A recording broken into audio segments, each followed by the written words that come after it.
আর মানুষ আমাকে রাখবে না মসজিদের মুয়াজ্জিন হঠাৎ এলান করা শুরু করবে, অমুকের ছেলে অমুক ইন্তেকাল হয়ে গেছে, বলবে না এই জন্য তো উঠি এই গজলটা বলেছিলাম, একই দিন তোমারই নাম মসজিদে হবে এলান, একই দিন তোমারই নাম মসজিদে হবে এলান।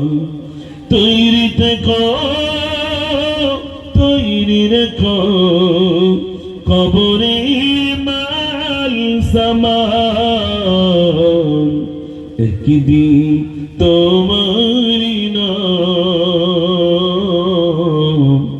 মসজিদে হবে এলান।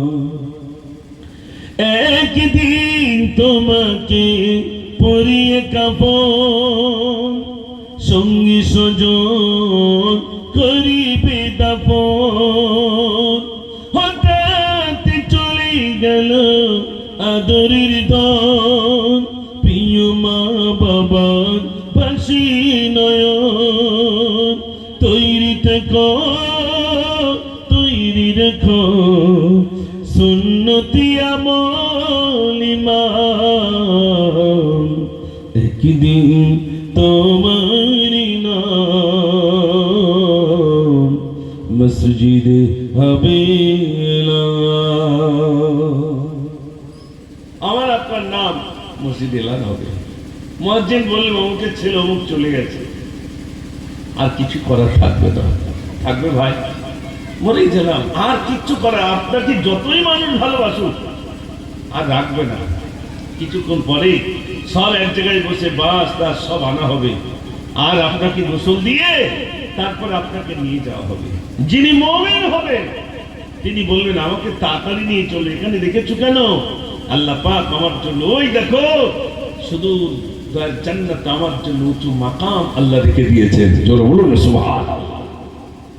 যিনি জাহান্নামী হবেন যেতে চাইবে না, আমাকে নিয়ে যেও না, জাহান্নামের আগুন দাউ দাউ করে জ্বলছে, আমাকে ওখানে ফেলা হবে, আমাকে নিয়ে যেও না। আপনার যে যুবক, এই সময়টা বৃহৎ আমল, এই সময়টা বড় মূল্যবান সময়।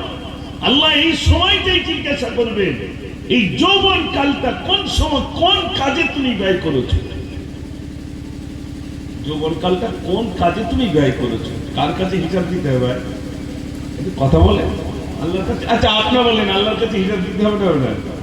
এই সামান্য কারেন্ট, এই আলো নিচ্ছি তার মিটার, তাই তো নাকি হয়?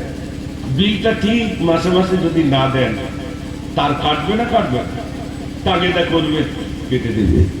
আর যে আল্লাহ সূর্যের তাপ দিচ্ছেন, হাওয়া দিচ্ছেন, আর এখন তো এসি সব বাড়ি বাড়ি, তাই তো নাকি ভাই? এই ঠান্ডাটা আল্লাহ এসি করে দিয়েছে। কে গরিব কে ধনী, কে আমি কে ফকির, সবার বাড়ি আল্লাহ চাবো এমনটা না। আমি যখন গরম দিই সবাইকে দিই, যখন ঠান্ডা দিই সবাইকে দিই, ওটা জোরে বলুন না সুবহানাল্লাহ। সব বাড়ি বাড়ি এখন এসি একদম।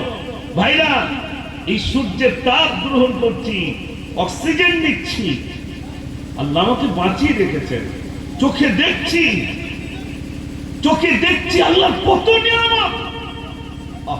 আপনি হাঁটছেন, চলছেন, কথা বলছেন, আল্লাহ কিছু কিছু মানুষকে কথা না বলার ক্ষমতা দিয়েছেন যে তুই তো কথা বলতে দেব না, তার মানে আল্লাহ ওটাকে দেখে শিক্ষা নিতে বলছেন, দেখো বান্দা আমি তোমাকে কথা বলার সুযোগ দিলাম, আর আমার অমুক বান্দাকে বলটা বন্ধ করে রাখলাম।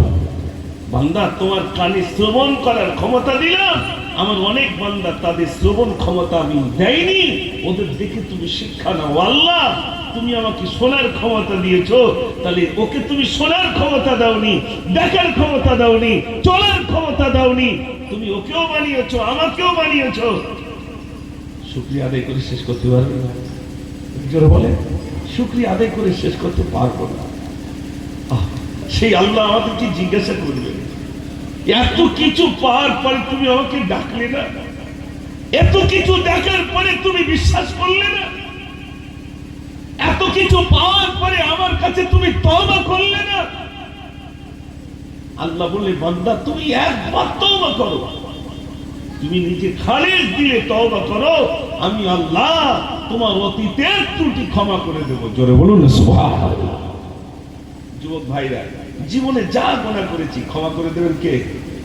গ্রামে কোন একটা অন্যায় করে দেখবেন, আপনার সেই অন্যায়টা ফেসবুকে নাই, হোয়াটসঅ্যাপে মানুষের কাছে পৌঁছে দেয়, অমুকের ছেলে এই করেছে, এই সে আমাদের অমুকের ছেলেটা না এই অন্যায় কাজ করেছে, অমুক জায়গায় মেরেছে, দেখ নেড়া করে দিয়েছে।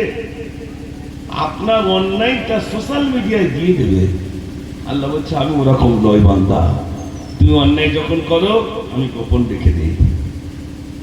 এ আমার বান্দা তুমি জেনা করেছো, আমি ওটা গোপন রেখে দিলাম।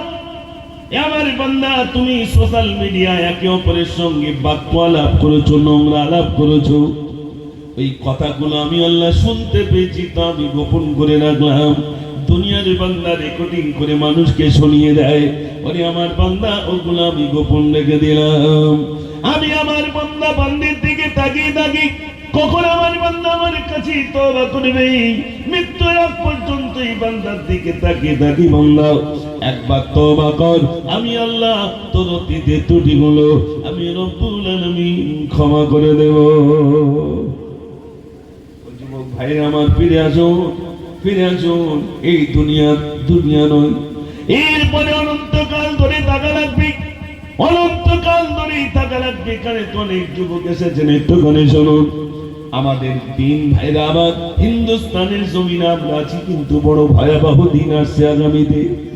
আর যদি সজাগ না হন, আর কবে সজাগ হবেন?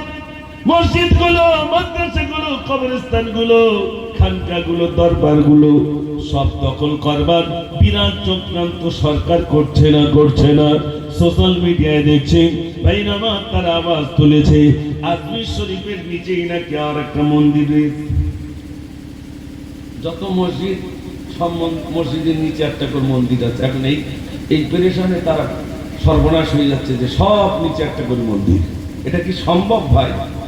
জোরে বলে না। ও যুবক ভাইরা, সজাগ হতে হবে।